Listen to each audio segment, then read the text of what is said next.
اعوذ باللہ من الشیطان الرجیم بسم اللہ الرحمن الرحیم کلا انہم عن ربہم یومئذ لمحجوبون ثم انہم لصال الجحیم ثم يقال هذا الذي كنتم به تكذبون كلا إن كتاب الأبرار لفي عليين وما أدراك ما عليون كتاب مرقوم يشهده المقربون إن الأبرار لفي نعيم على الأرائك ينظرون تعرف في وجوههم نضرة النعيم يسقون من رحيق مختوم ختامه مسك وفي ذلك فليتنافس المتنافسون صدق الله العظيم رب اشرح لي صدري ويسر لي أمري واحلل عقدة من لساني يفقهوا قولي اللهم ألهمنا رشدنا وأعذنا من شرور أنفسنا اللهم انفعنا بما علمتنا وعلمنا ما ينفعنا وزدنا علما اللهم صل على سيدنا محمد وعلى آل سيدنا محمد وبارك وسلم آمين يا رب العالمين۔ فرمایا کہ کلا ہرگز نہیں، انہم عن ربہم یومئذ لمحجوبون، کہ بے شک وہ اپنے رب سے اس دن حجاب میں رکھے جائیں گے، ثم انہم لصال الجحیم، پھر وہ داخل ہوں گے، صلیہ یصلا سے اسم الفاعل ہے، صالو تھا اصل میں صالون، صالن اور پھر صالیان اور صالون، تو فرمایا کہ صال الجحیم، پھر وہ جحیم میں داخل ہوں گے۔ یہاں جیسے بعض علماء نے کلام کیا کہ عذاب دو قسم کے ہیں، ایک عذاب ہے روحانی اور ایک عذاب ہے جسمانی۔ کہا کہ روحانی عذاب کی سب سے بڑی قسم ہے محبوب سے حجاب میں ہونا، اور جسمانی عذاب کی سب سے بڑی قسم ہے آگ میں جلنا۔ تو یہاں دونوں قسم کے عذابات کا ذکر کر دیا گیا، یعنی کہا گیا کہ اپنے رب سے حجاب میں رکھے جائیں گے، جو رب حقیقتاً محبوب ہے، جس کے حضور میں اور جس کے قرب میں حقیقی لذت ہے۔ اور پھر بتا دیا کہ صرف روحانی عذاب نہیں ہوگا، جیسا کہ بعض گمراہ حضرات نے کہا کہ عذاب سارے کا سارا روحانی ہے، اور وہ خدا سے دوری کے نتیجے میں جو حسرت اور افسوس کی کیفیت ہوگی اس کو عذاب سے تعبیر کیا گیا۔ یہاں اللہ نے صرف اس پر اکتفا نہیں کیا کہ کلا انہم عن ربہم یومئذ لمحجوبون، بلکہ اس کے فوری بعد کیا کہا، ثم انہم لصال الجحیم۔ تو گویا پتہ چلا کہ جحیم میں جانا اور ہے، رب سے محجوب ہونا اور ہے۔ یہ بات اگر ذہن واضح ہو جائے تو یہاں سے فلاسفہ کے قول کا بطلان بھی ثابت ہوتا ہے۔ ان کے قول کا بطلان تو بہرحال اور ادلہ سے بھی ثابت ہے، لیکن بعض سے یہ جو مروی ہوا کہ حشر اجساد نہیں ہے بلکہ حشر روحانی ہے، اور وہ حشر روحانی کی جتنی اقسام وہ بیان کرتے ہیں وہ اصلاً اللہ تعالیٰ جو واجب الوجود ہے، حقیقی ہے، کمال مطلق ہے، اس سے دوری ہے اصل میں۔ اس کے نتیجے میں جو کچھ بھی ہے اس کو عذاب سے تعبیر کیا گیا۔ یہاں آپ دیکھیں کہ اللہ نے اس کو الگ بیان کیا اور اس کو، تو ہم فلاسفہ کے اس قول کے تو قائل ہیں کہ اللہ تعالیٰ سے دوری اور واجب الوجود سے دوری یقیناً یہ عذاب کی بہت بڑی قسم ہے، لیکن عذاب صرف اس میں میسور نہیں ہے بلکہ عذاب جسمانی بھی ہے۔ وہ کیسے معلوم ہوا؟ کلا انہم عن ربہم یومئذ لمحجوبون کے بعد اگر کہا جاتا نا وصال الجحیم تو شاید یہ احتمال بھی ہوتا، بلکہ کہا ثم انہم لصال الجحیم، تو معلوم یہ ہو گیا کہ داخل ہونا جحیم میں غیر ہے حجاب عن الرب سے۔ یہ بات بعض علماء نے نقل کی اور یہ بات درست محسوس ہوتی ہے، اللہ اعلم۔ ثم، اور یہاں پھر ایک مسئلہ ہے مفہوم مخالفت کا، تو علماء اہل سنت یہاں مفہوم مخالفت بھی لیتے ہیں کہ کلا انہم عن ربہم یومئذ لمحجوبون، اس سے مراد یہ ہوا کہ کچھ لوگ حجاب میں نہیں ہوں گے، اور مفہوم مخالفت حجت ہے غیر احکام میں عند الکل، یعنی جب ہم کہتے ہیں کہ مفہوم مخالفت حجت نہیں ہے احناف کے ہاں فقہ میں، اصول فقہ میں، تو اس سے مراد کیا ہوتی ہے؟ استنباط احکام میں نہیں ہے، اخبار میں حجت ہوتی ہے، یعنی جب آپ خبر دیتے ہیں تو خبر کا مطلب یہ ہے کہ اس کا غیر جھوٹ ہوتا ہے، اس کا غیر کیا ہوتا ہے؟ جھوٹ ہوتا ہے۔ تو یہاں بھی کیا مراد ہے؟ اللہ تعالیٰ خبر دے رہے ہیں کلا انہم عن ربہم یومئذ لمحجوبون۔ تو اگر سب کے سب ہی محجوب ہوں گے تو یہ خبر کوئی فائدہ نہیں رکھے گی، یعنی اگر یہ بھی محجوب ہے اور ان کے سوا بھی محجوب ہے تو پھر اللہ ان کے بارے میں کہ جنہوں نے دوزخ میں داخل ہونا ہے خصوصاً کیوں فرما رہے ہیں کہ یہ محجوب ہے؟ تو اس سے معلوم یہ ہوا کہ کچھ لوگ محجوب نہیں ہوں گے، تو یہ مفہوم ہے مخالفت۔ اور اگر بالفرض کوئی یہاں اعتراض کرے کہ مفہوم مخالفت حجت نہیں ہے تو علماء اہل سنت یہ کہیں گے کہ یہاں مفہوم مخالفت حجت لینے کی وجہ احادیث متواترہ ہے، احادیث متواترہ ہیں جس میں خدا کی رویت کا ذکر صراحتاً موجود ہے۔ اور عجیب بات یہ ہے کہ اہل سنت کے سوا اللہ کی رویت کا کوئی قائل نہیں، کوئی بھی فرقہ اسلامیہ، چاہے وہ خوارج ہوں، معتزلہ ہوں، شیعہ ہوں، جہمیہ ہوں اور ہو بیسیوں، اہل سنت کے سوا اللہ تعالیٰ کی رویت کا قیامت کے دن کوئی بھی قائل نہیں، سب تعویلات کرتے ہیں ادھر ادھر کی۔ یہ تو بس اہل سنت کو اللہ نے جیسے توفیق دی ہے کہ انہوں نے تمام نصوص میں تطبیق کی ہے، خدا کی رویت کے قائل ہیں جیسے کہ احادیث صحیحہ میں۔ اس کے بعد فرمایا ثم یقال ھذا الذی کنتم بہ تکذبون، پھر کہا جائے گا کہ یہ ہے وہ جس کو تم جھٹلایا کرتے تھے، کنتم بہ تکذبون۔ کیا ہے وہ جس کو تم جھٹلایا کرتے تھے؟ جہنم۔ علماء نے کہا ھذا کا اشارہ جہنم کی طرف بھی ہے اور ھذا کا اشارہ جو عذاب ہے حجاب رب کی صورت میں اس کی طرف بھی۔ کلا، ہرگز نہیں، ڈانٹ ہے، ان کتاب الابرار لفی علیین، بے شک اعمال نامہ ابرار کا لفی علیین، وہ تو علیین میں۔ یا پھر ہم نے یہاں ترجمہ پیچھے کیا کیا تھا کہ کتاب سے مراد یا تو مکتوب ہے تو ہم اعمال نامہ ترجمہ کریں گے، یا پھر کتاب سے مراد ہے لکھا جانا مصدری معنی میں، تو پھر ترجمہ بنے گا کہ بے شک ابرار کے اعمال کا لکھا جانا علیین میں ہے۔ اس کے بعد دیکھیں جو لفظ علیین ہے نا، اب آپ دیکھ رہے ہیں کہ جیسے یہ جو جمع سالم ہوتا ہے مذکر کی جمع سالم ہے اس کے پیٹرن پہ آ رہا ہے۔ سجین ایسا نہیں تھا، سجین تو مفرد تھا، یعنی جب آپ نے کہا سجیون یا وہ تو دونوں صورتوں میں سجین ہی تھا، سجینن سجین، یعنی وہ سجینن تھا اور اس کے بعد وما ادراک ما کلا ان کتاب الفجار لفی سجین وما ادراک ما سجین، تو وہ مفرد ہوا۔ لیکن آپ یہاں دیکھ رہے ہیں کہ یہ مفرد نہیں ہے، اس لیے کہ اس کی جو اعرابی حالت ہے وہ جمع مذکر سالم کے طریقے پر آ رہی، تو فرمایا کلا ان کتاب الابرار لفی علیین وما ادراک ما علیون، تو یہ جمع ہے۔ کہا کہ یہ کس کی جمع ہے؟ کہا یہ فعیل علی کی جمع ہے، علیون کی جمع ہے۔ اور یہ نکلا کہاں سے ہے؟ یہ علو سے نکلا، بلند، یعنی بلندی ہے اس کے اندر۔ علی، آج بھی علیت القوم کس کو کہتے ہیں؟ جو ایلیٹ کلاس ہے نا اس کو علیون کے ساتھ بولتا لگا کے عربی میں علیہ کہتے ہیں، علیت القوم، علیت القوم یعنی جو اوپر کے لوگ ہیں۔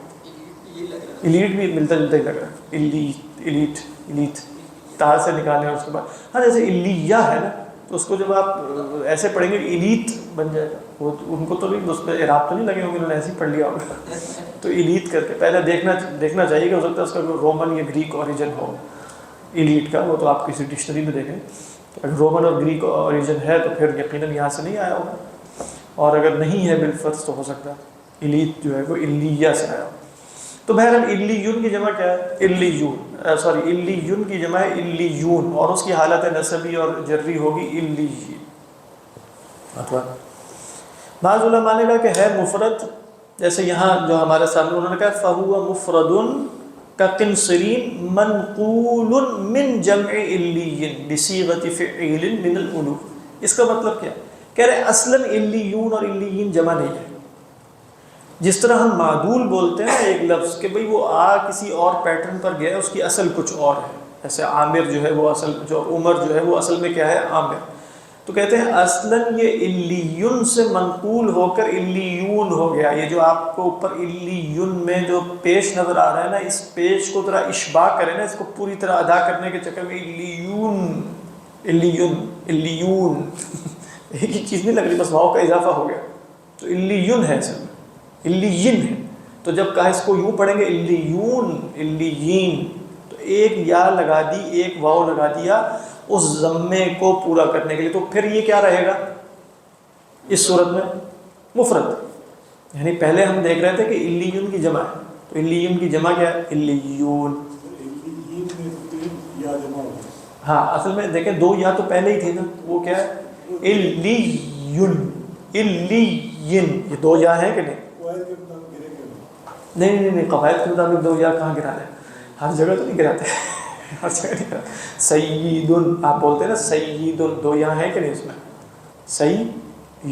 ایک ساکن ہے، ایک کیا ہے متحرک. اسی طرح علیون دو یا ہے، تو اصلاً علیون لگتا تو علیون ہی ہے نا، بس وہ واو اگر بیچ میں آ جائے ضمے کے اشباع کی وجہ سے تو علیون علیین علیین لفظ عجیب سا ہے.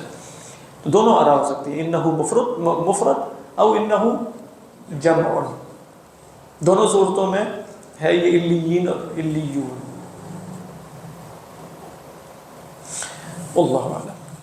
لیکن بہرحال جو جس طرح اس کو لکھا گیا ہے، اب یہ بالکل جیسے اسی لیے کہتے ہیں کہ یہ منقول ہے بس جمع کے وزن پہ. اب یہ جمع ہی کے طریقے پہ اس کو ٹریٹ کیا جائے گا. اب آپ یہ نہیں کہیں گے کہ علیون ہے علیین ہے تو علیین ہونا چاہیے، تو جب یہ حالت نصب میں جائے گا تو کیا ہو جائے گا علیان.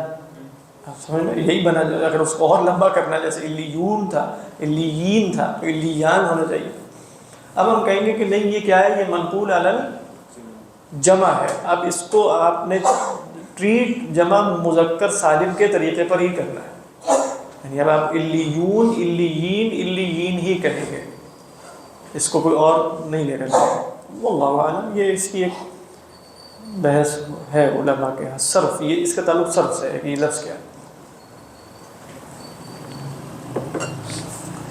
تو فرمایا کہ کلا ان کتاب الابرار لفی علیین وما ادراک ما علیون کتاب مرقوم. ہاں جی ذیشان صاحب، یہاں ہم نے کتاب مرقوم کا جو ادھر ترجمہ کیا تھا تفسیر وہ کیا تھی کہ کیا ہو سکتا ہے کہ یہ علیون کی وضاحت بھی ہو سکتی ہے، اور کس کی وضاحت ہو سکتی ہے؟ کتاب الابرار. یعنی جیسے وہاں بھی ایک رائے تھی کلا ان کتاب الفجار، کتاب فجار کے کتاب مرقوم لکھی ہوئی علامت شدہ یا مہر لگی ہوئی ایک کتاب. یہ سب ہم نے وہاں دیکھا تھا کہ رقم یرقم کے اندر یہ سارے مفاہیم پائے جاتے. تو یہاں بھی یہی ہو سکتا کہ کتاب مرقوم وہ لکھی ہوئی ایک کتاب ہے، لکھا ہوا ایک دفتر ہے، مہر شدہ ایک کتاب ہے، علامت لگی ہوئی کتاب ہے کہ یہ کتاب سعید کی ہے یا شقی کی ہے والعیاذ باللہ. بات واضح. اب دیکھیں وہاں فرق کیا تھا. دیکھیں یہاں یشہدہ المقربون، یہاں وہ لفظ آیا جو وہاں نہیں آیا تھا. وہاں کیا تھا کلا ان کتاب الفجار لفی سجین وما ادراک ما سجین کتاب مرقوم ویل یومئذ للمکذبین. وہاں یہ ذکر نہیں تھا کہ وہاں کون حاضر ہے. یہاں ذکر کیا ہے یشہدہ، شہید یشہد. مراد کیا ہے حاضر ہوتے ہیں ہو اس پر. کس پر حاضر ہوتے ہیں؟ المقربون. دو احتمالات ہیں مقربون کے لفظ کے اندر. ایک یہ کہ یہ فرشتے ہیں، یعنی سفرۃ کرام بررہ، وہ جو اللہ کے نیک فرشتے ہیں جو وہاں لکھنے کے لیے بیٹھے ہیں، کرامن کاتبین جو بھی ہیں وہ موجود ہیں ادھر. تو وہ کون ہے؟ المقربون، اللہ کے بہت قریب. دوسری رائے یہ ہے کہ یہاں یشہدہ المقربون میں انہی ابرار کی ارواح کا بیان ہے یا انہی ابرار میں جو مقربین ہیں ان کی ارواح کا بیان. وہ آگے ہم دیکھ لیں گے. ابرار میں بھی دو تقسیمیں ہیں. ایک ہے ابرار عمومی، ان میں ایک تقسیم کیا ہے اصحاب یمین کی، ایک تقسیم کیا ہے مقربین کی. تو عموماً جب لفظ ابرار بولا جاتا ہے تو یہ مقربین نہیں ہوتے، یہ اصحاب یمین ہوتے ہیں. بات سمجھ میں آ رہی؟ تو اب یشہدہ المقربون میں کیا ہوگا؟ جو مقرب اللہ کے بندے ہیں ان کی روحیں بھی وہیں موجود ہوتی ہیں. تو اس سے وہ تصور بھی جو بعض اسرائیلی روایات میں آیا اس کی بھی تصدیق ہو سکتی ہے کہ علیون میں صرف اعمال نامے نہیں ہیں بلکہ ارواح انسانیہ بھی موجود ہیں. تو ارواح انسانیہ کن کی موجود ہیں؟ المقرب، ساروں کی نہیں، المقرب. بات واضح. اور دوسری رائے کے مطابق کیا ہے المقربون المراد بہم الملائکہ، یہ فرشتے.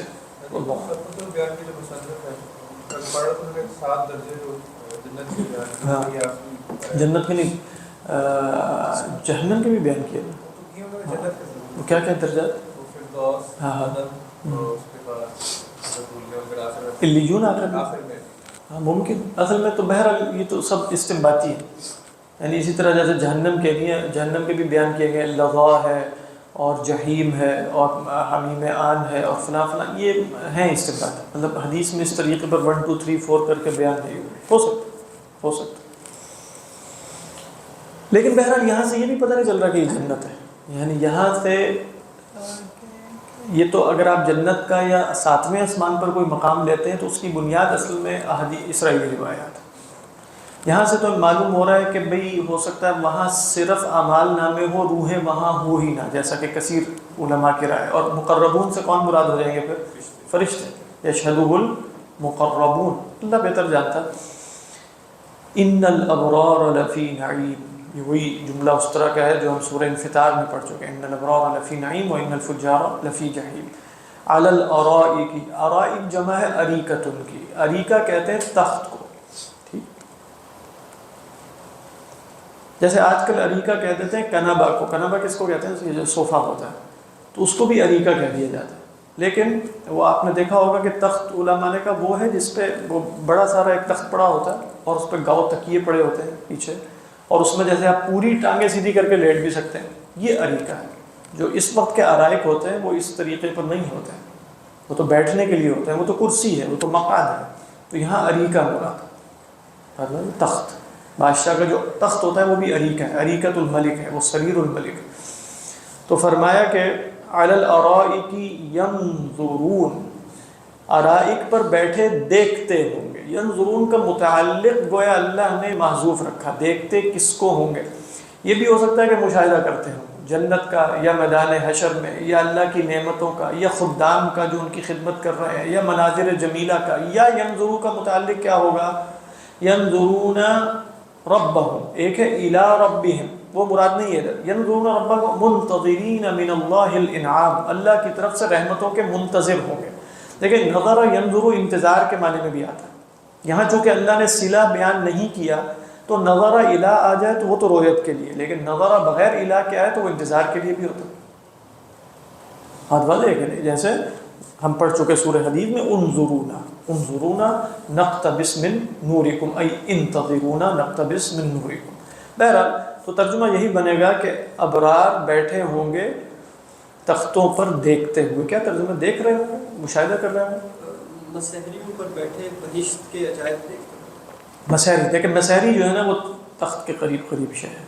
جیسے مسحریاں ہمارے ہاں جو ایک تو بیڈ ہے نا، وہ صرف مسحری ذرا تھوڑا اس کے اندر دلالت زیادہ وسیع ہے. پیچھے ذرا اس کے اونچی سی جگہ بھی ہوتی ہے جیسے آج کل بھی ہے، اور وہ اس چوڑائی میں بھی زیادہ ہوتی ہے اور لمبائی میں بھی. تو اس میں جیسے تخت پہ بندہ بیٹھتا ہے اس طرح بیٹھتا ہے. سر صوفے کو بھی کہا تھا. تھوڑی دیر پہلے میں کہہ رہا تھا یہ، اور میں نے کہا تھا کہ وہ صحیح نہیں. ہاں مسحری اصل میں آج کل تو بیڈ کو ہی کہتے ہیں، لیکن مجھے ایسا لگتا ہے جیسے مسحری اپنے پرانے استعمال میں نا، جیسے اردو میں بھی زیادہ وسیع معنی میں استعمال ہوتی ہے. جیسے درختوں کے نیچے بھی مسحریاں لگائی جاتی ہیں. ہم یہ نہیں کہیں گے درختوں کے نیچے بیڈ لگا دیے، وہ مسحریاں ہیں، وہ تخت. اللہ اعلم. فراش تو بچھانے کی شے کو کہتے ہیں، یعنی لفظی طور پہ فراش ہے ما یفرش علی الارض ما یشرف علی السریر ما یشرف علی ای مکان. تو فراش کیا ہے؟ جو بھی آپ یہاں بچھا دیں وہ کیا ہے؟ وہ فراش ہے. تو فراش کے لفظ کے اندر بچھانے والی چیز کی طرف اشارہ ہے، نہ کہ اس شے کی طرف جس پر وہ بچھائی جائے. وہ کچھ بھی ہو سکتا ہے. اریکہ کے اندر تو مفہوم بچھانے والی شے نہیں ہے، بلکہ ایک تخت ہے جس پر آپ فروش بطائنها من استبرق کچھ بھی بچھا سکتے ہیں. تو فرمایا کہ تعرف فی وجوہہم نضرۃ النعیم. آپ سے مراد ہے اے مشاہد. بعض نے کہا اللہ کے رسول صلی اللہ علیہ وسلم بھی ہو سکتے ہیں تعریف میں، لیکن اصلاً کیا ہے؟ یا ایھا المخاطب، جو بھی دیکھنے والا ہے، جو بھی رائی ہے، وہ پہچان لے گا ان کے چہروں میں نضرۃ النعیم، نعمتوں کی آسودگی. بات ہے. نظرہ کیا ہے؟ نظیرہ ینظر سے، نظیرہ ینظر یعنی چہرے کا تر و تازہ ہونا، کھلکھلا اٹھنا اور خوشگوار ہونا. یہ کیا ہے؟ جیسے اللہ تعالیٰ نے فرمایا کہ قیامت کے دن وَلَقَّاهُمْ نَضْرَةً وَسُرُورًا، تو وہاں بھی اصل میں کیا ہے کہ سرور دل کا ہوتا ہے، اور دل میں خوشی کے نتیجے میں جو چہرے پر اثار ظاہر ہو وہ کیا ہے؟ نظرہ۔ تو نظرۃ النعیم، دیکھنے والوں کو سرور نظر آتا ہے کہ دیکھنے والوں کو سرور کے اثار نظر آتے ہیں؟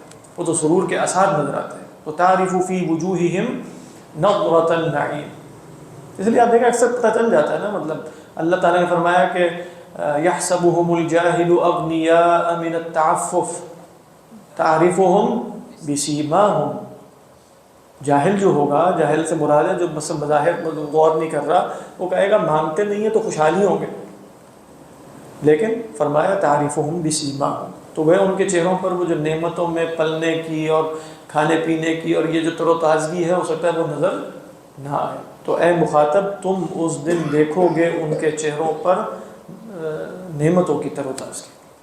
واضح؟ واللہ اعلم۔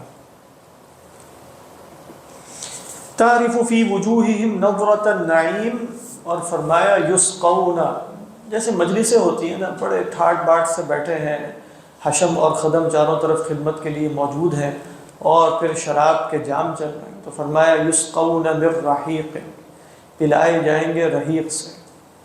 لیکن یہاں ڈکشنریز میں آپ جا کے دیکھیں لسان، یہ سب سے یعنی اگر آپ نے دیکھنا ہونا کہ کوئی لمبی چوڑی بحث نہ ملے تو وہ رحیق کا لفظ ہے، وہ بتائیں گے یہ ایک ہی لفظ آتا ہے اس سے رحیق، بس بات واضح، یعنی مختصر جلدی فارغ ہو جاتے ہیں۔ قاموس کو دیکھیں فیروز آبادی کی، یا لسان العرب کو دیکھیں، یا اساس البلاغہ زمخشری کی، تو کیا ہے؟ رحیق ہے الخمر الخالص من الشعوب، شعوب کہتے ہیں آمیزش کو، بالکل خالص شراب ہونا، ہر قسم کی آمیزش سے پاک، تو وہ کیا ہے؟ وہ رحیق ہے۔ آج کل کی لغت میں رحیق کے اور بھی استعمالات ہیں، میں مثال کے طور پر جیسے آپ نے پھولوں کا یا پھلوں کا رس جو ہے وہ ایکسٹریکٹ کیا ہے، نکالا ہے، اور وہ خالص ہے تو اس کو بھی رحیق کہہ دیتے ہیں۔ رحیق الثمار، رحیق الازہار، ماء الورد جو ہے، ماء الورد گلاب کا کیا کہتے ہیں اس کو؟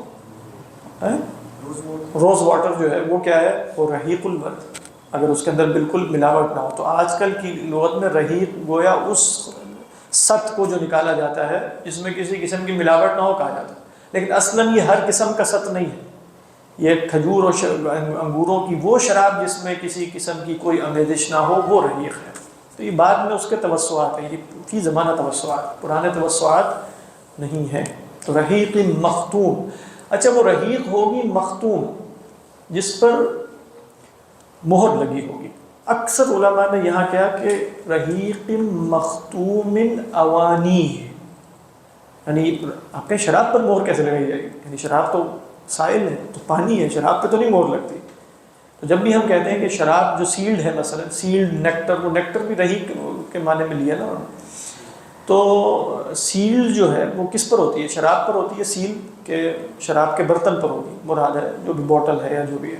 تو کہا کہ مختوم اوانی، اس کی اوانی جو ہے وہ مختوم ہوگی۔ اچھا مختوم ہونے سے کیا مراد ہے؟ کہا کہ عموماً لفظ ختم آتا ہے کہ بھئی کوئی بیرونی شے اندر داخل نہ ہو اور اندر کی شے باہر نہ نکلے، تو گویا ہر قسم کی ملاوٹ اور ملونی کو روکنے کے لیے رحیق مختوم، جیسے خدا کی طرف سے ایک مہر اس پر لگی ہوگی کہ بالکل پاک صاف، اور وہ مہر کس شے کی ہوگی؟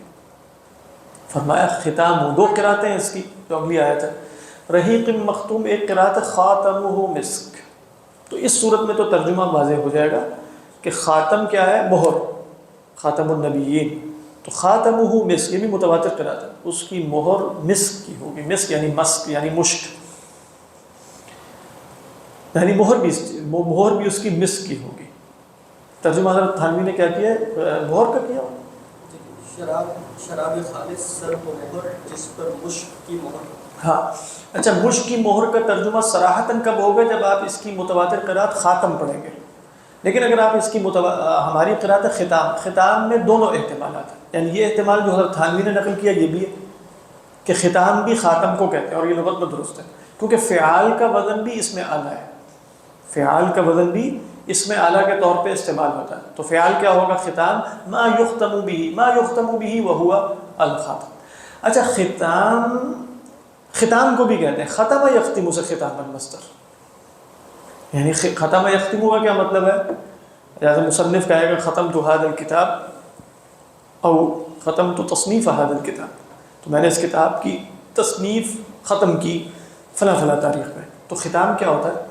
جو وہ آخر میں کہتا ہے وہ کیا ہے؟ اسی طرح آپ کہیں گے ختامی کلمات، ختم یختم ختام، جو آخر میں کلمات آئیں گے وہ کیا ہے؟ ختام ہوگا. مصنف جو آخر میں لکھے گا وہ ختام ہوگا کتاب کا. تو مصنف کتاب کے شروع میں نہیں لکھے گا. آپ امام راضی علیہ الرحمہ کی پڑھیں تفسیر تو وہ سورت کے آخر میں بتاتے ہیں کہ میں اس تفسیر کی، اس سورت کی تفسیر سے فارغ ہوا فلاں فلاں فلاں ہجری تاریخ کو فلاں شہر میں. بات واضح؟ تو ختام ہوگا اس کا اختتام، اس کی جو آخری شے ہے. کیونکہ وہ جو شراب پی جا رہی ہے تو شراب پینے کا جو آخری جو نیچے کا ذائقہ ہے نا وہ بھی کس شے کا ہوگا؟ وہ بھی مسک کا ہوگا.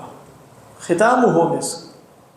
تو ما ہوا اولہ لا یخطر علی البال، لا یخطر علی البال، یعنی جو اس کا اولین حصہ ہے گویا وہ تصور میں نہیں آئے گا، اس لیے کہ اس کا ختام بھی مسک کا ہے. یہ سمجھ میں آ رہی ہے بات؟ یعنی رحیق مختوم ختامہ ای ما یختم به شاربہ ما ہی رشفۃ اخیرۃ لشاربہ، جو آخری گھونٹ ہے اس کا وہ بھی کیا ہے؟ مسک. ختامہ مسک. واللہ اعلم. یہ کسی نے بیان کیا؟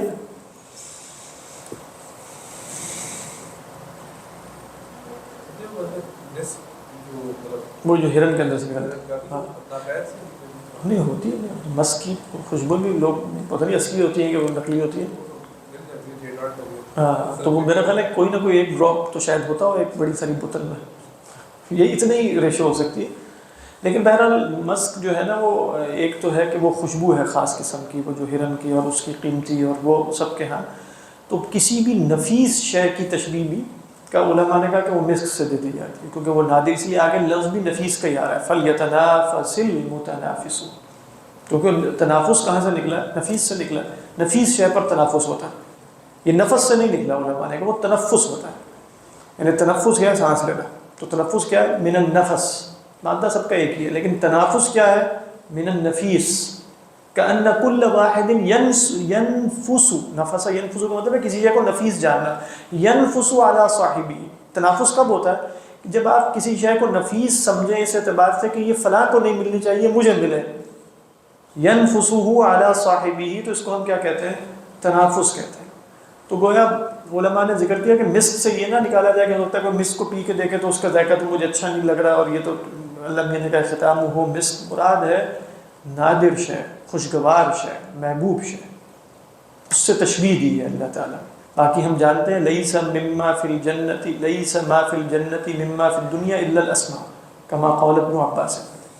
دنیا اور آخرت میں اس طرح کی چیزوں میں اسماء کی شباہت تو ہے، حقائق فرق ہے. اللہ اعلم.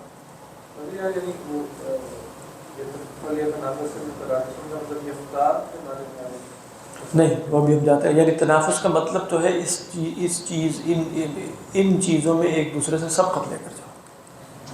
یعنی تنافس کا مطلب کیا ہے؟ نفیس شے ایک ہے، آپ بھی حاصل کرنا چاہتے ہیں میں بھی حاصل کرنا چاہتا ہوں، تو اب کیا ہوگا؟ دوڑ لگ جائے گی. جیسے آپ کہیں گے بھائی فلاں منصب ہے، فلاں جاب ہے، 10 آدمی اس کے لیے آئے ہوئے تو یہ تنافس ہے. سب انٹرویو دینے کے لیے آ گئے ہیں، سب اپنا CV لے کر آ گئے، یہ کیا ہے؟ تنافس ہے. لیکن یہاں تنافس اس معنی میں نہیں ہے کہ وہ شے کسی ایک کو ملے گی. دنیا میں تنافس ایسے ہوتا ہے کیونکہ وہ شے فی نفسی ہی محدود ہے. لیکن قیامت میں جنت میں جو چیزیں وہ محدود تو نہیں ہے لیکن ان کے لیے ایک دوسرے سے سبقت تو لے کے جانی ہے نا، اس معنی میں تنافس استعمال ہوا ہے. تو یہاں تنافس کا مطلب اختیار نہیں ہے بلکہ تنافس کا مطلب ہے وفی ذالکا. فی ذالکا میں ذالکا کا مشار الیہ کیا ہے؟ جو چیزیں جنت کی ما قبل ذکر ہو چکی ہیں ان میں تنافس کرنے والوں کو تنافس کرنا چاہیے، سبقت لے جانے والوں کو سبقت لے جانی چاہیے. سابقوا الی مغفرۃ من ربکم وجنۃ عرضھا. تو یہ مفہوم ہے. مادہ ایک ہی، نفس نفی. دیکھیں ایک ہے نفس. نفس کیا ہوتا ہے؟ جو آپ سانس نکالتے ہیں. ایک اس سے بھی علماء نے نفس اور نفس کا تعلق نکالا ہے، مطلب ظاہری بات ہے وہ واضح سا ہے. نفس ہے پھر نفس ہے، اسی سے نفیس ہے. نفیس ہے وہ ہے کہ جو نادر ہے، جو بہت قیمتی ہے، جس کو حاصل کرنے کی طلب ہر انسان کے اندر ہے. یا آپ یوں کہیں کہ نفیس وہ ہے کہ جس کے حصول کے لیے نفس جو ہے وہ کوشاں رہتا ہے، وہ نفیس ہے. کیونکہ جس شے کو بھی نفس اچھا سمجھتا ہے اس کے حصول کے لیے کوشش شروع کر دیتا ہے، اسی کے لیے سانس لیتا ہے، اسی کے لیے جیتا ہے. کوئی ٹپ نکالنا ہو تو نکال. مطلب کہا جا سکتا ہے کہ اللہ کی ذات جو ہے نفیس ہے.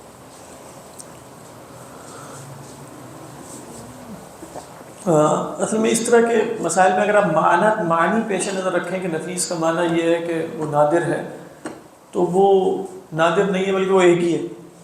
اور لیکن یہ جو الفاظ ہوتے ہیں نا کہ خدا کے لیے فلاں لفظ بولا جا سکتا ہے یا نہیں، اگر معنی درست ہو تو پھر یہ مسئلہ فقہی اور لغوی ہوتا ہے کہ لغت میں خدا کو نفیس کہہ سکتے ہیں. واللہ اعلم ایسا لگ رہا ہے کہ نہیں کہہ سکتے، اس لیے کہ یہاں بھی اللہ نے نفیس جنت کی نعمتوں کو کہا ہے، کیونکہ وہ فی ذالک کہا. فی ذالک میں اشارہ ان نعمتوں کی طرف ہے جن کی طرف ذکر یا اشارہ ہو چکا ما قبل آیات. اس میں تنافس اختیار کریں تو گویا تنافس کا مطلب ہوگا ان نعمتوں کو نفیس جان کے ایک دوسرے سے سبقت لے جائیں. یہی مطلب ہوا نا وَفِي ذَلِكَ فَلْيَتَنَافَسِ الْمُتَنَافِسُونَ. ان چیزوں کو نفیس جانیں اور نفیس جان کر ایک دوسرے سے سبقت لے جائیں.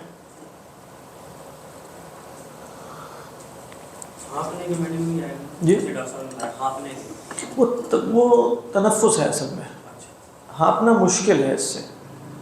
یعنی تنافس جو ہے نا وہ اگر آپ اس کو نفس سے نکال کر بنا لیں تو ہانپنے کا مفہوم آ سکتا ہے، لیکن اصلاً تنافس اس کے لیے نہیں آتا. یعنی جب عربی لغت میں آپ بولتے ہیں تو فلان ہم متنافسون، تو اس کا مطلب یہ نہیں کہ ہم متنافسون بمعنی انہم یلحسون. ہانپنے کے لیے عربی میں لفظ ہے یلحسون کا، نفیس سے ہے، سانس سے نہیں ہے، نفیس سے. اللہ اعلم. حضرت حنوی کا ترجمہ حرص کرنے والوں کو ایسی چیز کی حرص حرص کرنے والوں کو، وہی بات یہی ہے. حرص کس شے کی ہوتی ہے؟ نفیس چیزوں کی ہوتی ہے، چاہے وہ فی نفسی ہی نفیس ہو یا نہ ہو، لیکن انسان اسے نفیس سمجھ کے کرتا ہے. حرص. وَمِزَاجُهُ مِن تَسْنِيمٍ.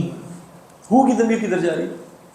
شراب کی طرف جا رہی. اگرچہ شراب مؤنث ہے لیکن رحیق کا لفظ چونکہ مذکر ہے، اگر لفظ کے اعتبار سے دیکھیں تو مذکر کی ضمیر لوٹا لیں، معنی کے اعتبار سے دیکھیں تو مؤنث کی بھی لوٹ سکتے ہیں، لیکن یہاں لفظ کو پیش نظر رکھا گیا، لہذا فرمایا وَمِزَاجُهُ. مزاج کس کو کہتے ہیں؟ مزاج مصدر ہے، مزج یمزج مزجا ومزاجا، اس کا مطلب ہوتا ہے ملانا.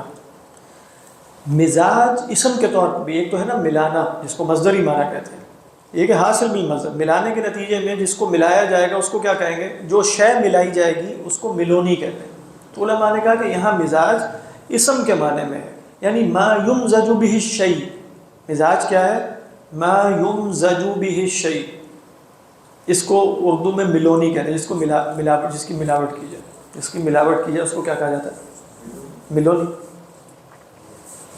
یہی ترجمہ ہوتا ہے نا، ملونی ہوگی اس میں، یہی ترجمہ آمیزش ہوگی. ملونی ہے ملاوٹ، ملونی ہوتی ہے. یہاں رائے کے طور پر بھی ایسے نہیں بیان کر سکتے، جیسے مثال کے طور پہ کہ آپ کسی چیز کو کمپلیٹ کر رہے ہیں، اس میں آپ جناب ہانپتے ہیں اور ایک آپ کو سانس چڑھ جائے اس کو حاصل کرنے کی، تو رائے کے طور پر بھی کہنا یہ مضمون ہو جائے گا؟ نہیں، رائے کے طور پہ تو کوئی حرج نہیں، کیونکہ تصابق کا مطلب ہی ہے محنت کرنا. ہاں، کیونکہ وہ جس انداز میں اس کو سمجھاتے ہیں نا، اس سے کافی اچھا اس کو سمجھ آتا ہے، مطلب بحثیت رائے، یعنی وہ ایک جیسے ہاں نہیں صحیح.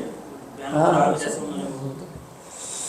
کہ بھائی میں اس لیے پوچھ رہا ہوں کہ اس طرح نہیں ظاہری بات ہے، لیکن اس کو نا عین بین ہی ترجمہ کہہ کے نا بیان کیا جائے. لیکن ظاہری بات ہے دور ترجمہ قرآن میں تو ویسے ہی ترجمانی ہوتی ہے، ترجمہ تو ہوتا ہی نہیں ہے، ترجمانی کرنی ہوتی ہے. تو مراد یہی ہے کہ مسابقت میں انسان محنت بھی کرے گا، اور خاص طور پہ اگر آپ ہو سکتا ہے حضرت اگلی صورت میں ترجمہ کیا ہو یا ایھا الانسان انک کادح، کیونکہ قدح یقدح کا مطلب ہے شدید مشقت کرنا. جیسے مجلسوں میں پڑھیں گے یا ایھا الانسان انک کادح الی ربک کدحا، بلکہ قدح یقدح کا اگر کہا جائے نا قدح جلدہ، تو اس کا مطلب ہوتا ہے زخم، ایسی محنت جس سے زخم آ جائے، اس کو کیا کہتے ہیں؟ قدح. قدح. اسی طرح قدم بھی ہے، قدمات کہتے ہیں جسم کے زخموں کو. تو قدح یقدح کا مطلب ہے ایسی محنت جس سے انسانی جسم بھی لوہان ہو جائے، اتنی محنت کرتے ہو، وہ بھی وہی مفہوم ہے. اسی طرح ہم سورہ بلد میں دیکھیں گے لقد خلقنا الانسان فی کبد. کبد کا بھی مطلب کیا ہے؟ ہم کمر توڑ بولتے ہیں، جیسے وہ جگر توڑ مشقت. تو یہ بھی مراد یہی ہے کہ انسان مستقل مشقت کی حالت میں ہے. تو لیکن یہاں اصل میں نا مشقت کا معنی پیش نظر نہیں ہے، بس یہ ذہن میں یہاں معنی پیش نظر ہے کہ پیچھے کچھ نفیس چیزوں کا بیان ہوا ہے. اللہ تعالیٰ کہتے ہیں ہر انسان کچھ چیزوں کو نفیس سمجھ کے بھاگ دوڑ میں لگا ہوا ہے. یہ تو ایک فیکٹ ہے نا. یہاں یہ بیان کرنا مقصود نہیں ہے کہ بھاگ دوڑ اور محنت کرنی چاہیے انسان، وہ تو کر ہی رہا ہے وہ ہر شے میں جس کو وہ نفیس سمجھتا ہے. اللہ تعالیٰ کہتے ہیں وہ فی ذالک، اصل میں سیاق یہ ہے اس میں کرو نا، یعنی تم تو کر ہی رہے ہو تو اس میں کرو نا. یہ اس مطلب ایک ہے نا کہ آپ اچھا سا معنی بیان کریں، لیکن ایک یہ کہ آپ دیکھیں اللہ میاں اس جگہ کس سیاق میں بات کر رہے ہیں. وہ سیاق کیا ہے؟ نعمت کا بیان ہوا. ان الابرار لفی نعیم علی الارائک ينظرون تعرف فی وجوہہم نظرۃ النعیم یسقون من رحیق مختوم ختامہ مسک فیا ایھا الانسان انک تتنافس فی الدنیا وفی ذلک فلتتنافس. تم تو دنیا میں تنافس کرتے ہو، اس میں تنافس کیوں نہیں کرتے؟ یہ مراد ہے وفی ذلک فلیتنافس المتنافسون. اور اسی لیے یہاں یہ بھی نہیں کہا کہ وفی ذلک فلیتسابق المتسابقون، اس لیے کہ بات تھی کہ تم نفیس کس کو جان رہے ہو، تو لہذا وفی ذلک فلیتنافس المتنافسون، تو نفیس کا بیان آ گیا. ورنہ تسابق کا لفظ بھی تو قرآن میں ہے نا، اس میں کمپٹیشن کی طرف اشارہ ہوتا ہے، سابقو، ٹھیک ہے. تو وہ تو واضح ہے، لیکن یہاں نفیس کہہ کے گویا انسان کو تصور ہی دے کہ تمہارا تصور نفاست اور ہے، ہم تمہیں بتاتے ہیں کہ اصل نفیس اشیاء کیا ہیں جن کے لیے تمہیں تگ و دو کرنی ہے، محنت کرنی ہے. اللہ عالم، مجھے تو یہ اس کا سیاق لگتا ہے جو لفظ بھی اس پر گواہی دے رہا ہے. اللہ بہتر جانتا ہے. ہاں، ساریوں کے لفظ کے اندر جیسے سابقوں میں تو سبقت لے جانا ہے، ساریوں کے اندر جلدی کرنا ہے. مسارعات کس کو کہتے ہیں؟ جلدی جلدی کرنا. ہاں، اس کے بعد آیا بالکل لا تأکلوا الربا اضعافا مضاعفا واتقوا اللہ لعلکم تفلحون وسارعوا الی مغفرۃ من ربکم. وسارعوا، وہ بالکل جیسے مطلب واضح سی بات ہے نا. ایک ہے سود ہے تنافس دنیا میں، یعنی مال و دولت جلدی جلدی حاصل ہو جائے، ایک دن میں کروڑ پتی ہو جائے، 2 دن میں وغیرہ وغیرہ. مطلب ایک ذہنیت ہے نا، ایک خاص قسم کی مینٹیلٹی ہے. وہ کیا ہے؟ جیسے قرآن مجید میں وہ سودی مینٹیلٹی وہ ربا ہے. اس کے مقابلے میں کیا ہے؟ ہاں، جلدی جلدی یہ بالکل انسان کے اندر یہ طلب ہے، لیکن وہ جلدی کس شے کی طرف کرو؟ سارعوا الی مغفرۃ من ربکم وجنۃ عرضها كعرض السماء والارض اعدت للمتقین الذین ينفقون. اور دیکھیں اس کے بعد ينفقون کیا؟ بالسراء والضراء، کیونکہ وہ ربا کے اپوزٹ تھا. سراء والضراء والکاظمین الغیظ والعافین عن الناس واللہ يحب المحسنین. ہاں، نفیس کے اندر ہے، یعنی نفیس کے اندر یہ ہے کہ تنافس اس لیے ہوتا ہے کہ وہ شے سب کے لیے قابل حصول نہیں ہوتی، اسی لیے حقیقی تنافس دنیا میں ہے. آخرت کے لیے جو سابقو اور مسابقت اور تنافس کا لفظ علماء نے کہا وہ اس معنی میں مجازی ہے کہ وہ سب کو مل سکتی ہے، لیکن اس معنی میں حقیقی ہے. یعنی کس معنی میں؟ کہ اہل ایمان اور اہل تقوی میں بھی نیکیوں کی دوڑ اور سبقت ہونی چاہیے، جس میں نہ حسد ہوگا، نہ بغض ہوگا، نہ عداوت ہوگی. کیوں؟ اس لیے کہ وہ سب کے لیے، یعنی دنیا اور آخرت کا فرق کیا ہے؟ دنیا سب کو ایک جیسی نہیں مل سکتی، لہذا وہ لازماً وہاں بغض بھی ہوگا، وہاں حسد بھی ہے، وہ لیگ پولنگ بھی ہوگی، وہاں کیا کیا کچھ ہوگا، سب کچھ ہوگا. اور دنیا میں ہوتا ہی ہے، اور آپ کے مشاہدے میں ہے، میرے مشاہدے میں بھی ہے، اور ہمارے ساتھ بھی ہوتا ہے، اور ان کے ساتھ بھی ہوتا ہوگا کہ دیندار بھی اگر ہیں اور دونوں گھرانے جو ہیں وہ کاروباری ہیں، تو دونوں گھرانوں میں تنافس بھی چلے گا، ایک دوسرے کے خلاف بدظنی بھی ہوگی، سوء ظن بھی ہوگا، وغیرہ سب کچھ ہوگا. کیوں؟ اس لیے کہ دنیا کی طرف. لیکن آخرت کی طرف جو حقیقی دوڑ کرنے والے لوگ ہیں، ان میں اگر یہ ہوگا نا، تو جیسے صوفیہ نے کہا، یہاں سے یہ بات یاد آئی کہ پھر گویا آخرت حقیقی مقصود نہیں ہے، بیچ میں نا کچھ دنیا بھی مقصود ہے، تبھی تو لڑائی چل رہی ہے. نہیں، خود ہی سوچیے اگر دونوں کا حقیقی مقصود آخرت ہے اور دونوں میں نفسانی مسائل کی وجہ سے لڑائیاں بھی ہیں، اس کا مطلب کیا؟ مقصود آخرت نہیں، تبھی تو لڑائی ہے. اگر بغض ہے، عداوت ہے، نفرت ہے، اجتہادی مسائل کی وجہ سے نہیں. یہ جذبہ سے پیدا ہو جاتا ہے نا اخروی معاملات میں بھی، کہ دوسرے کے پاس وہ نہ ہو جو، یعنی یہ شاید ہمارے دنیا میں رہنے کی وجہ سے اس چیز. ہاں، یہ ویسے مشکل ہے، یعنی یہ والا کہ بھئی آخرت میں مجھے دوسرے سے زیادہ. ہاں، یہ تو اور ہے، اس میں کوئی شک نہیں ہے. دوسرے سے زیادہ سے مراد ہے میں پہلی صف میں نماز پڑھ لوں. یعنی اس میں حدیث میں آیا ہے کہ لو عرف الناس ما فی النداء والصف الاول ثم لم يجدوا الا ان يستهموا لاستهموا. اگر لوگوں کو معلوم ہو جائے کہ ندا میں اذان کی کیا فضیلت ہے اور صف اول کی کیا فضیلت ہے، تو اگر ان کو قرا بھی ڈالنا پڑے گا تو قرے ڈالیں گے. ثم لم يجدوا الا ان يستهموا لاستهموا. استهام کیا ہے؟ سہم سے یعنی.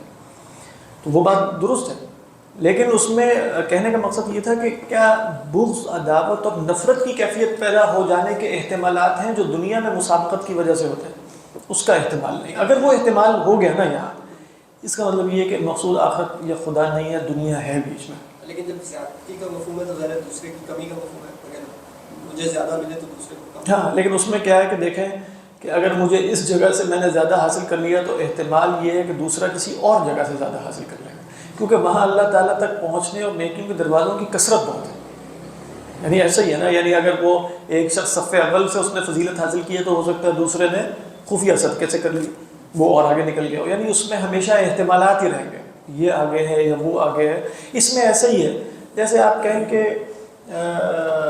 مطلب دو بھائی ہوں جن میں باہمی بہت محبت ہو، لیکن ان میں والدین کی رضا کے لیے ایک تنافس بھی چلتا رہتا ہے. وہ تنافس ہوگا کہ بھائی امی میرے سے زیادہ راضی ہوتی ہیں یا اس سے زیادہ راضی ہوتی ہیں یا فلاں، لیکن آپس میں بغض اور عداوت بھی کوئی نہیں. یعنی اس کا احتمال نظر آتا ہے کہ نہیں ہوتا ہے. وہ جو روایت جس میں صحابہ وہ کیا ہے جو اہل دسور ہے وہ اس میں وہ یہی ہے، یعنی انہوں نے آ کر اصل میں اہل دسور پر اعتراض نہیں کیا، وہ اہل فضل پر اعتراض نہیں کیا. انہوں نے اصل میں یہ کہا کہ اللہ تعالیٰ کی اس تقسیم میں کیا حکمت ہے. ذہب اہل کیا ہے بالاجور، یہ جو لوگ ہیں تو اجر لے گئے اور ہم جو ہے فقراء ہیں اور اب اس طرح ہے تو اب کیا ہوگا. یعنی وہ پوچھنا یہ چاہ رہے تھے رسول اللہ صلی اللہ علیہ وسلم سے کہ اگر ان لوگوں نے مسابقت اس راہ میں اختیار کی تو ہم کوئی اور راہ بھی اختیار کر سکتے ہیں کہ نہیں، ہمارے پاس پیسہ تو نہیں. تو آپ نے بتا دیا، لیکن اس میں بھی کوئی بغض اور عداوت نہیں ہے بلکہ شدید درجے کی محبت ہے. تو یہ تو جذبہ رہے گا کہ هل اسبقه ام يسبقني ولكن مع الحب والمودة والإخلاص. لیکن یہ دنیا میں نہیں ہو سکتا. میں آپ کو بتاؤں، دنیا کی خاصیت یہ ہے کہ جب بھی اس میں کمپٹیشن ہوگا باہمی دنیاوی مناسب اور مقاصد اور وظائف اور پیسے کے حصول کے لیے یا جاہ کے لیے بھی ہو ہی نہیں سکتا کہ لڑائی نہ ڈلے. سر یہ جیسے آج کل کمپٹیشن ہوتے ہیں بہت سارے اسلامی کاریوں کے بھی ہوتے ہیں، اس میں بھی یہ چیز آ جاتی ہے. وہ تو خیر اور مقاصد کے لیے اس میں اس طرح کی چیز اصل میں وہ تو کچھ چیزوں کو پروموٹ کرنے کے لیے ہوتے ہیں، شاید اس کو اس میں ڈالنا مشکل ہو جائے. یہ کمپٹیشن ہے جو آپ کہیں گے کہ یوٹیوب پہ میرے فالوور زیادہ ہیں یا آپ کے سمجھ آ رہی ہے، یہ حقیقی کمپٹیشن ہے. یہ ہے، لیکن یہ دنیا کے لیے سیدھی سی بات ہے، اس کا تعلق آخرت سے تو نہیں ہو سکتا. تو فرمایا اچھا یہ وَمِزَاجُهُ مِن تسنیم کا مطلب ہے اس میں ملونی ہوگی تسنیم کی. تسنیم کہاں سے نکلا؟ کہا کہ تسنیم کی وضاحت تو اللہ میاں خود کریں گے آگے. ویسے عینن، یعنی عینن حالت نصب میں تسنیم کا بدل نہیں ہے بلکہ منصوب علی الاختصاص ہے، یعنی منصوب علی البیان ہے. اس کا مطلب ہے اعنی، میری مراد تسنیم سے کیا ہے؟ عینن. اللہ فرما رہے ہیں تسنیم تمہارے ہاں کچھ بھی ہو سکتا ہے، میں کیا مراد لے رہا ہوں؟ چشمہ. لیکن علماء نے کہا تسنیم کا جو لفظ ہے نا وہ تفعیل کے وزن پہ ہے سنام سے. سنم یسنم تسنیم. سنام کس کو کہتے ہیں؟ سنام الجمل، اونٹ کی جو کوہان ہے اس کو سنام کہا جاتا ہے. کہتے ہیں تسنیم کا مطلب ہوتا ہے رفع، کسی شے کو بلند کرنا. یعنی تسنیم کیا ہے؟ سنم یسنم تسنیما اذا رفعته، کسی بلند جگہ پر رکھ دوں اسے، جیسے سنام پر رکھ دوں تو وہ کیا ہے؟ تسنیم. اچھا علماء نے کہا کہ تسنیم کے بعد جب اس کی وضاحت عینن کے ذریعے کی گئی، چشمہ بھی ہے اور بلند، تو اس کا مطلب ہے اوپر سے نیچے آتا ہوا چشمہ. اس کو آپ شلال کہتے ہیں، جس کو آپ آبشار کہتے ہیں، اس کو آپ پہاڑی چشمہ کہتے ہیں. وہ لفظ بتا رہا ہے کہ اگر وہ عین ہے اور ساتھ تسنیم بھی ہے تو اس کا مطلب کیا ہے؟ اوپر سے انسباب ہے، اوپر سے گرتا چشمہ ہے، اوپر سے گرتا چشمہ ہے. یہ ترجمہ کیا ہے؟ تسنیم ہی. اور پھر تسنیم کی وضاحت ہے یعنی یہ ہے منصوب علی الاختصاص. اس کو اختصاص بھی کہہ سکتے ہیں اس جگہ، منصوب علی بیان بھی کہہ سکتے ہیں. یعنی اعنی، میری مراد کیا ہے؟ عینن. اب دیکھیے یہاں فرق کیا ہے. اللہ تعالیٰ فرماتے ہیں اس میں ملونی کس کی ہوگی؟ کس میں ملونی ہوگی؟ اچھا تو رحیق کا تو ترجمہ یہی تھا جیسے ملونی نہیں ہوتی، یعنی رحیق جو ہے وہ لفظ یہ بتا رہا ہے کہ رحیق میں ملاوٹ نہیں ہوتی. تو اس ساتھ اللہ میاں نے کہہ دیا کہ مزاجہ من تسنیم، اس میں ملونی بھی ہوگی تسنیم. اور پھر فرمایا عینن یشرب بها المقربون. کہا کہ رحیق جو شراب ہے اس میں ملاوٹ نہ ہونے کا مطلب کیا ہے کہ خالص شراب میں اس سے ادنا کسی شے کی ملاوٹ کی جائے گی تو ہمارا یہاں تصور ملاوٹ ہے نا.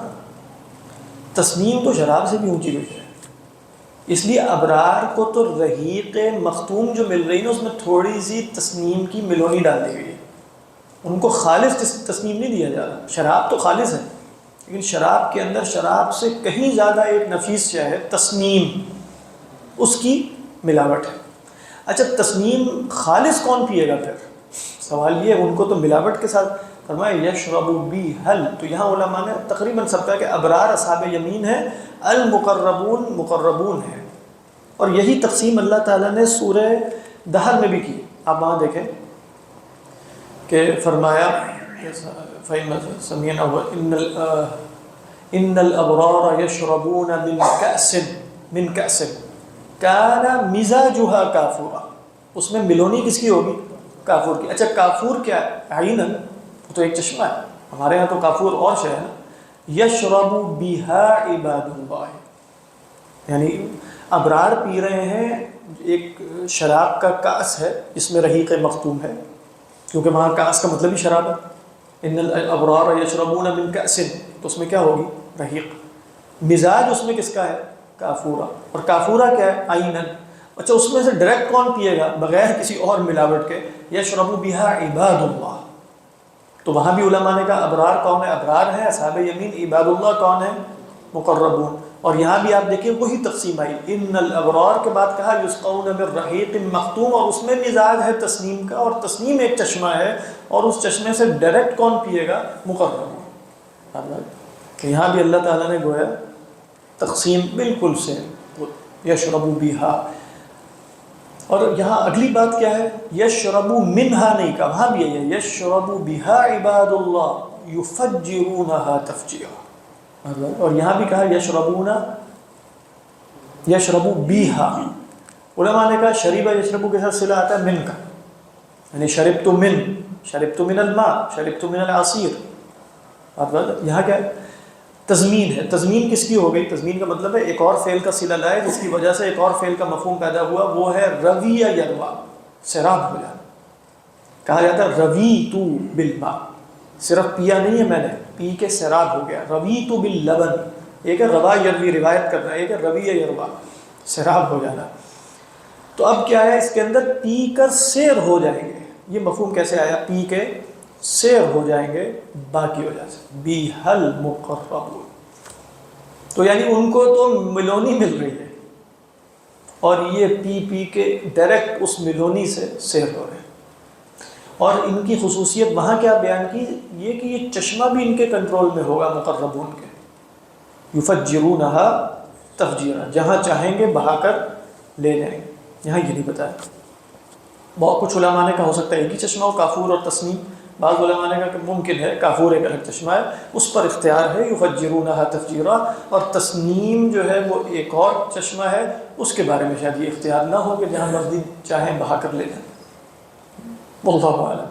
تو یہ ہے چشمے کا مطلب کیسے ملاوٹ ممکن؟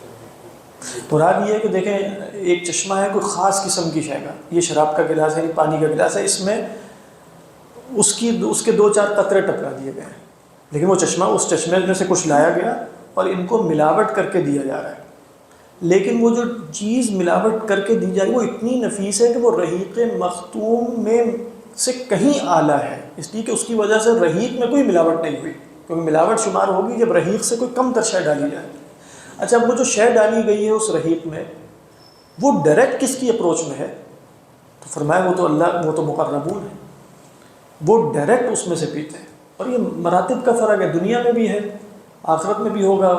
اصحاب یمین اور مقربین اور ابرار سب کے مراتب ہیں. تو اللہ تعالیٰ نے جیسے فرق بیان کیا کہ اصحاب یمین بھی بڑی نعمتوں میں ہے، کیا ہی بات ہے، ان کی تعریف فی وجوہہم نضرۃ النعیم.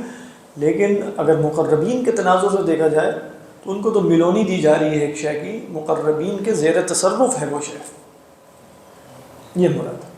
اس کو کہیں گے کیا مطلب کوئی ملاوٹ تو ہو گیا نیچے آ گیا؟ نہیں، میں کہہ رہا تھا ملاوٹ کا عرفی معنی ہے، وہ ہے تو ملاوٹ ہی ہے تو ملونی، آمیزش کہہ لیں، لیکن ہے تو ملاوٹ ہی، اس لیے مزاج کا مطلب ہی ملاوٹ ہے، مزاج یمزج مزج کا مطلب ملاوٹ ہے۔ لیکن ہم صرف یہ بتانے کے لیے کہ رحیق کے تو لغوی معنی ہیں وہ شراب کے جس میں ملاوٹ نہیں، اور پھر اللہ تعالیٰ نے اس میں ملاوٹ بھی کر دی ہے، مزاج وہ من تصنیف، تو ہم نے گویا بتا رہے ہیں کہ گویا وہ ایک ایسی شے ہے کہ وہ اتنی اعلیٰ ہے خود رحیق مختوم سے بھی، کہ رحیق مختوم میں اگر وہ ڈالی جائے گی تو اسے اس رحیق کا خلوص اور اس کا خالص پن اور میں اور اضافہ ہوگا، نہ کہ کچھ کمی واقع ہو جائے گی۔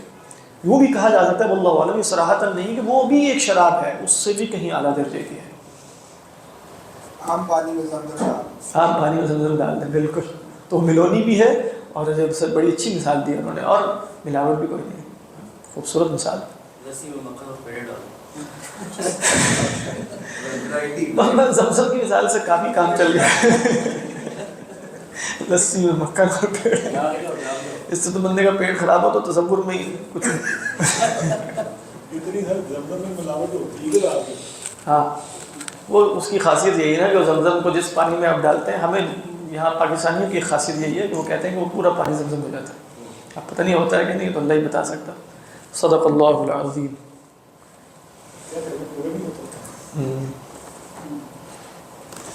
بہرحال یہ تو جب حقائق کھلیں گے انشاءاللہ تو پھر ہی معلوم ہوگا کہ یہ کیا چیزیں ہیں۔